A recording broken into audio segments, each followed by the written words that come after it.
Video আর ছবি তুলে যেভাবে ভিডিও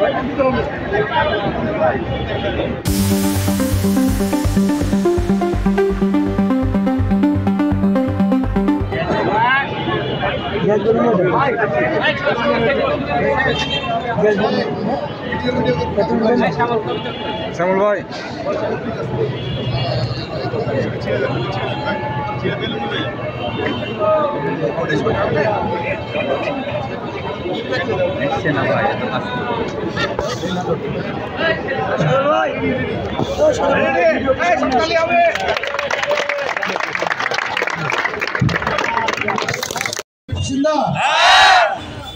এখানে যারা আহ্বায়ক আপনারা ভালো করে দেখে নিন, এনাদের কারো কোনো রকমের আপনাদের যদি কোনো প্রমাণ থাকে মহানগর যুবদলকে জানাবেন, ঠিক আছে?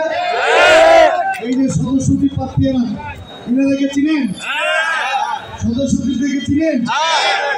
এই পাড়ার এই 15 নম্বর ওয়ার্ডের বাসিন্দা, আপনারা এনাদেরকে চিনে রাখেন।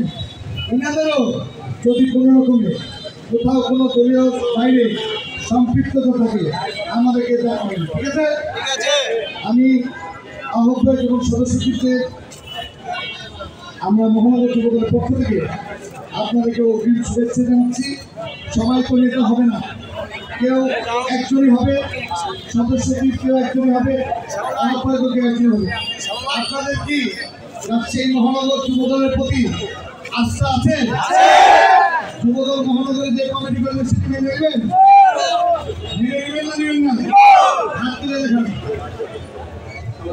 আপনারা এখানে যারা রয়েছেন সবাই আমরা ওয়াদা করছি মহানগর যুবদলের নেতৃবৃন্দ 15 নম্বর ওয়ার্ডে যে নেতা তাকে নির্ধারণ করবে, আপনারা মেনে নেবেন। কি মানবেন না মানবেন না? আপনারা হতাশ হবেন না। ওয়ার্ডে যারা নেতা হবেন না তারা থানায় থাকবেন, থানায় যারা হবেন না মহানগরে থাকবেন। ওয়ার্ডে যারা আবার হতে পারবেন না, অনেক কমিটি রয়েছে। আপনারা জানেন আমাদের প্রিয় নেতা, আমাদের প্রিয় অভিভাবক মাননীয় বিএনপির ভারপ্রাপ্ত চেয়ারম্যান তারেক রহমান, তিনি কিন্তু একটি বক্তব্য বলেছেন যে যারা আন্দোলন সংগ্রামে নেতৃত্ব দিয়েছেন এবং সাথে দেখেছেন, মাঠে দেখেছেন, একটি কর্মীও বিনা পদে থাকবে না। ইনশাআল্লাহ হয়তোবা কাঙ্ক্ষিত পদ অনেক হয়তো আমরা পাবো না, কিন্তু দলীয় পরিচয়ের জন্য তারেক রহমান